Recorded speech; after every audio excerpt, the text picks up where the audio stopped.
아빠가 저녁을 집에서 드신 날이 몇 번이었을까? 언제부턴가 나는 아빠의 빈자리에 익숙해졌다. 저녁 식탁은 늘 셋 아빠 없이도 굴러가는 일상. 그런데 요즘은 매일 아빠가 집에 있다. 일찍 퇴근한 적이 거의 없던 아빠가 이제는 해가 중천에 떠 있을 때도 거실에 앉아 계신다. 처음엔 어색했고 다음엔 낯설었고 지금은 조금 슬프다. 딸의 시선으로 바라본 아버지의 은퇴는 쉼이 아니라 멈춤에 더 가까워 보였다. 그리고 나는 그 속에서 묵묵히 흐르는 어떤 감정의 진폭을 발견했다. 아버지의 은퇴는 단순히 회사를 그만두는 일이 아니었다. 그건 어떤 시대의 끝이고 어떤 역할의 종결이며 한 남자의 삶이 방향을 잇는 순간이었다. 아버지는 늘 바빴다. 출근은 빠르고 퇴근은 늦었다. 가족보다 회사가 먼저인 삶이 당연했던 시절 아버지는 집보다는 회의실에, 우리보다는 보고서에 가까웠다. 그러나 그 삶이 하루아침에 멈췄다. 환송회도 없이 조용히 돌아온 그날 아버지는 아무 말이 없었다. 퇴직이라는 단어를 꺼내지 않았고 퇴직 후의 삶에 대해서도 계획이 없었다. 그렇게 갑작스레 매일 집에 있는 아빠가 되었다. 첫 번째 사례는 은퇴 후 아버지가 경험한 관계의 변화였다. 퇴직 전 아버지는 직장에서 부장님이었고 일터에서는 리더였으며 회의실에서는 누구보다 단호한 존재였다. 그러나 퇴직과 동시에 그 모든 호칭은 사라졌다. 집에서는 아빠 혹은 여보였지만 그마저도 예전만큼의 권위나 영향력을 갖지는 못했다. 아버지는 가족들 사이에서 자신의 위치를 다시 정의해야 했다. 평생 외부에서 권위를 인정받으며 살아온 사람에게 가족의 일원으로 조용히 녹아드는 일은 결코 쉽지 않았다. 식사 자리에서 조용히 앉아 계시는 모습, TV 리모컨을 몇 번이고 넘기다 결국 꺼버리는 행동, 가족 대화에 끼지 못하고 어색하게 웃는 표정 속에서 나는 아버지의 혼란을 느낄 수 있었다. 그는 우리가 생각하는 것 이상으로 외로웠고 아무도 그 사실을 알아채주지 않자 더 작아져갔다. 두 번째 사례는 아버지가 겪은 시간의 공허함이다.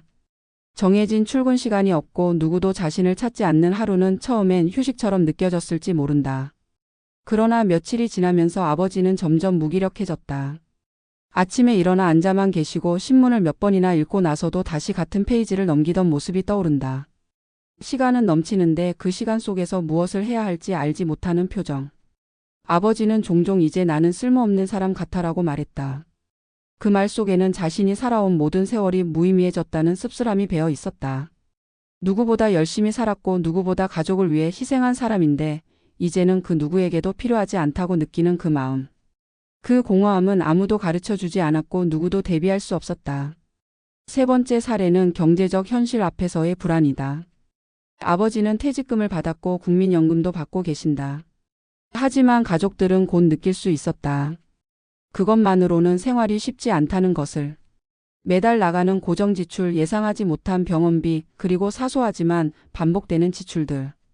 아버지는 처음엔 지갑을 열던 손길이 점점 망설임으로 바뀌었고 어느 날부터는 가계부를 조심스럽게 들여다보시기 시작했다. 용돈 이야기를 꺼낼 때마다 됐어 아빠는 괜찮아라고 말하셨지만 그 말 뒤에 숨은 체면과 자존심을 나는 알아차릴 수밖에 없었다. 평생 가족을 지켜온 가장의 자리는 여전히 책임감으로 무거웠고 은퇴 후에도 그 짐은 내려놓지 못했다. 다만 그 짐을 더는 감당할 수 없는 현실이 아버지를 조용히 무너뜨리고 있었다. 아버지의 은퇴를 곁에서 지켜보며 나는 느꼈다. 은퇴는 단지 직장을 그만두는 것이 아니었다. 그것은 정체성의 상실이고 사회와의 단절이며 새로운 역할 찾기라는 거대한 전환의 시기였다.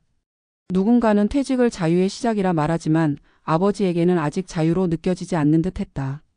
그보다는 아직도 버스 정류장 앞에서 출근하는 사람들을 멍하니 바라보며 혼잣말을 하시는 모습에서 나는 어디로 가야 하지? 라는 질문을 더 많이 느낄 수 있었다. 하지만 나는 또한 이 변화가 새로운 시작이 될 수 있음을 믿고 싶다.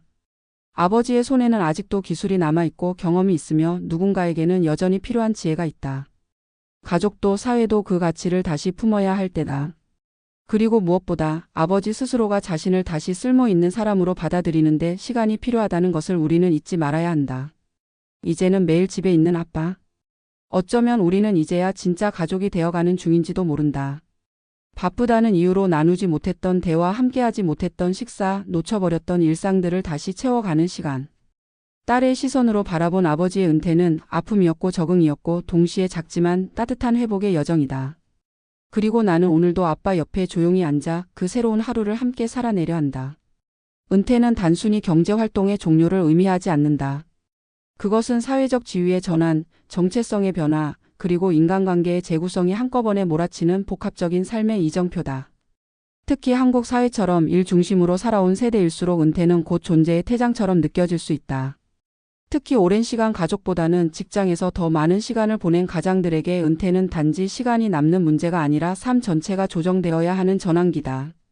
이 글에서는 은퇴한 아버지를 바라보는 가족의 시선과 그 내부에서 벌어지는 감정적 변화, 사회적 고립, 경제적 재구성의 문제를 중심으로 은퇴 이후 가정 내 역할 변화와 심리적 안정에 대해 분석해 보고자 한다. 은퇴 후 가족 내에서의 위치는 매우 미묘하게 흔들린다.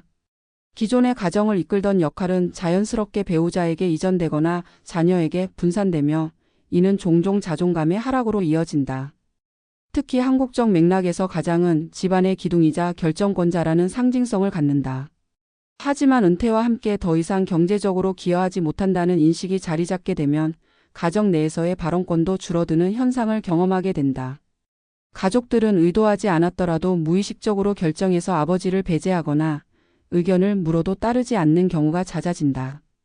이는 은퇴한 당사자로 하여금 자신이 점점 쓸모없는 존재가 되어간다는 생각을 심화시키게 만든다.